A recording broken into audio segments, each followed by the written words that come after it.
Next slide, please. And as you can see, children, little Johnny's all alone in the forest. And behind him comes a... Oh, what do you think that is? A dog? Too big. A dragon? Too small. Shall we see a close-up, children? Mr. Carswell, whatever do you think you're doing? Entertaining the kiddies at your Christmas party, dear lady, just like you asked. But look at them. They're terrified. Please stop this parade of horrors at once. Very well. Last slide. Oh, no. Bats and worms and lizards. I'm not sure I can keep them inside the screen.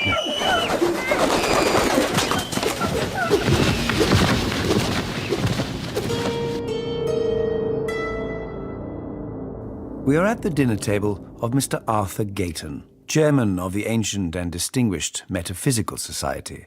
His wife is regaling their friends with stories of the strange Mr. Carswell. Nobody knows what he does with himself. His servants are a horrible set of people. They say he has invented a new religion and practices who knows what appalling rites.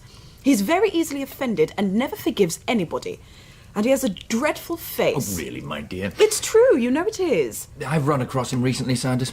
I blocked him from delivering some terrible paper to the Metaphysicals, thanks to my friend Edward Dunning, who read it and told me Carswell's paper was hopeless. And the horrible man's been bombarding poor Arthur with letters demanding to know who read his paper and blocked it. I'm not telling him it was Dunning. Carswell would just kick up a stink, I know it. Is Carswell the man who brought out a history of witchcraft some time back? That's him. Horrible book. Got terrible reviews. I knew the author of the most incisive of the lot. So did you. John Harrington? Oh, yes. I read the account of the inquest on him. It was a mysterious business, I must say. Here was this man, not an athletic fellow, was he? Walking home along a country road late in the evening, and he suddenly begins to run like mad. Loses his hat and stick, and finally shins up a tree. Dead branch gives way, he comes down with it and breaks his neck. And there he's found the next morning with the most dreadful face of fear on him than could be imagined. Oh.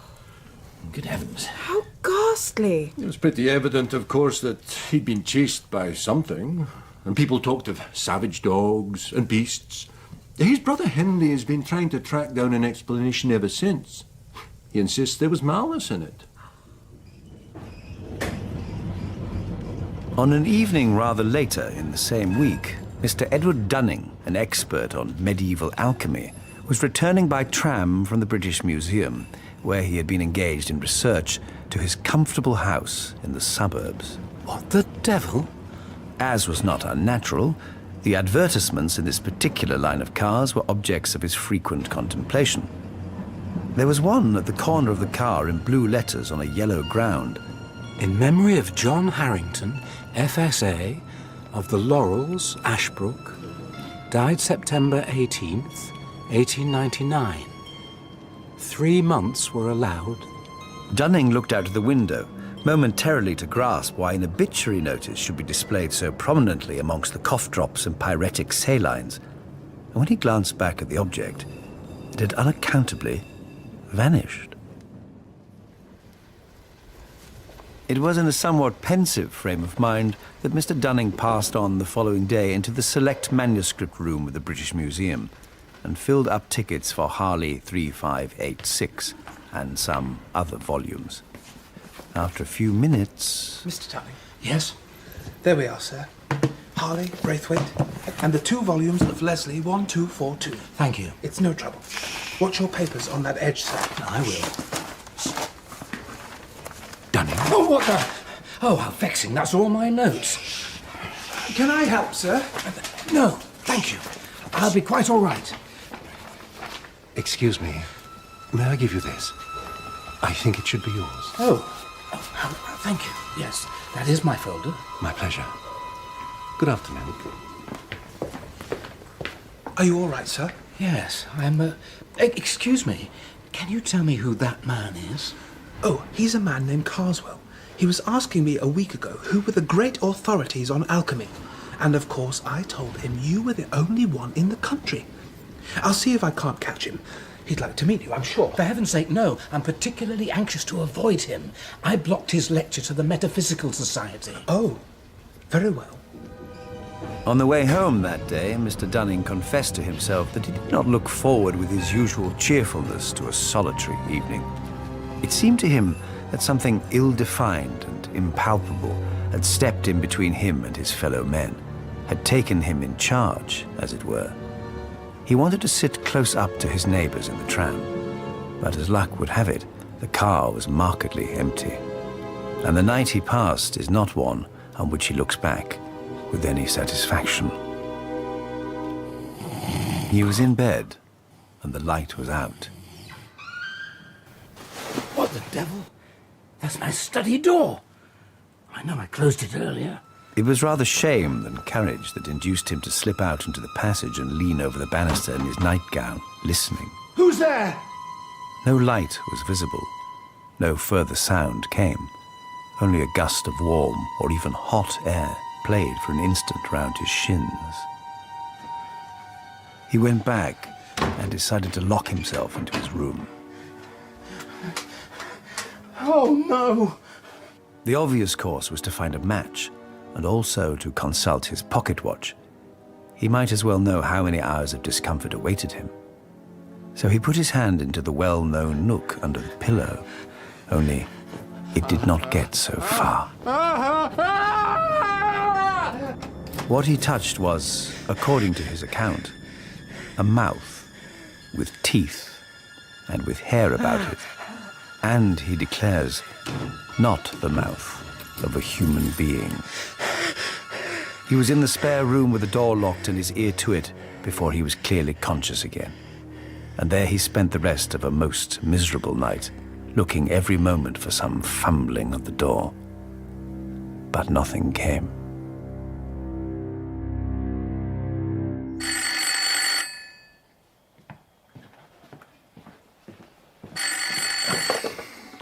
Arthur Gayton? Gayton, it's Edward Dunning. Dunning, my dear chap. Gayton, I believe that alchemist man knows it was I who got his paper rejected, the one you got me to read. What, Carswell? Whatever makes you think that? Listen, I may be going out of my mind, but I think I've had a warning. Do you know the name John Harrington? Yes. Yes, I do. Is he dead? He is. What is this about? I need you to tell me all you know about him. Can we meet at the club? I can do better than that. Stay there at your house. I'll be over in an hour. Gayton was as good as his word. Within the hour, he had presented himself at Dunning's residence in the company of a tall man in pince-nez, who introduced himself as Henry Harrington, brother of the deceased John Harrington. John was undeniably in a very odd state from time to time during some weeks before the catastrophe. The principal notion he had was that he thought he was being followed. That's it. I know that feeling. I've been told that your brother reviewed a book very severely, not long before he died. He did? I have happened to cross the path of the man who wrote that book in a way he may resent. Is his name Carswell? There you are, Dunning. I thought so. I read his book after John's death. He talks of something called casting the runes on people, either for the purpose of gaining their affection or, more likely, of getting them out of the way. Runes? Ancient markings? My brother was a great music lover and used to run up to concerts in town. He came back from one 3 months before he died and gave me his programme to look at. I was looking for it under my seat, he said, and in my pockets and so on, and my neighbour offered me his, said, might he give it me? He had no further use for it. Oh, my stars. Stout man, clean-shaven. All I know is, not very long after, he was going over his programmes. And in this particular one, he found a strip of paper with some very odd writing on it in red and black. I suppose the door blew open. A warm gust came quite suddenly between us, took the paper and blew it straight into the fire. I say, Dunning, whatever's the matter? You're as white as a sheet. Gayton, would you pass me the folder by your elbow? My research notes from the British Museum. Of course, although why you should need them now... Dunning had turned over several sheets and now pulled forth a strip of thin, light paper. Harrington, the window! Don't let it escape! I have it. And if I'm right, my brother would be living still if it weren't for a strip of paper like this. It must be returned, then. To its owner. Indeed. In secret. Just as it was passed to you. Very well. How long do we have? I know that 3 months was allowed your brother. God help me, but I expect the same. The next weeks were no doubt a severe strain upon Dunning's nerves. The intangible barrier which had seemed to rise about him on the day when he received the paper gradually developed into a brooding blackness. He seemed robbed of all initiative. As May, June, and early July passed, he waited with inexpressible anxiety for a mandate from Harrington. But all this time, Carswell remained immovable. Then, only days before Dunning's time was up. Dunning? He leaves Victoria by boat train Thursday night. Be at West Croydon at 9:45. Bring the paper. May I? Yes, of course.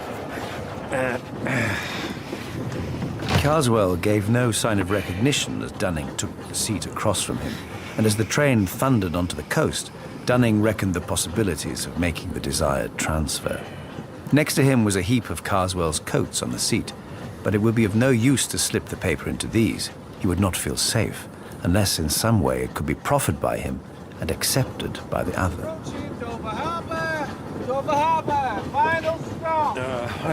Excuse me. Excuse me.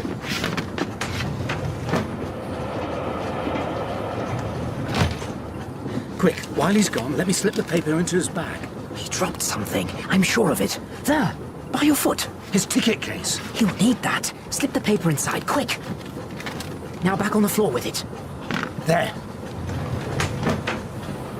We appear to be at our destination, gentlemen. May I reach down my valise, please? Certainly. Here. No, thank you. I'll take it down myself. My coats.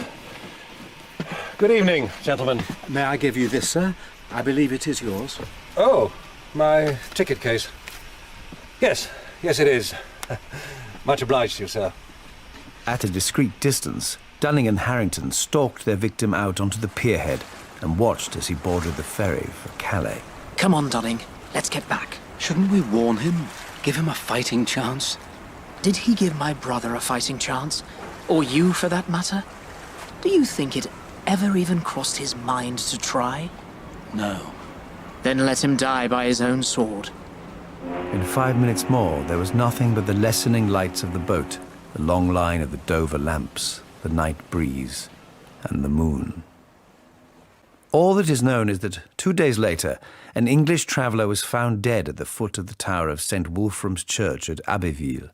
Having fallen to his death, workmen said he appeared to have climbed out onto the balustrade to escape something, or somebody. But the pursuer was never found. The traveller's papers identified him as a Mr. Carswell.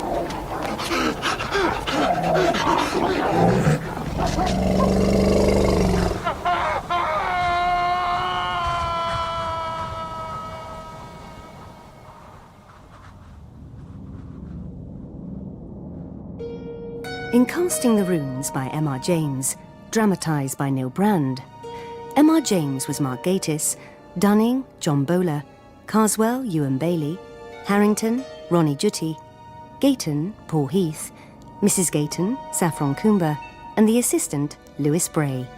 The director was David Hunter.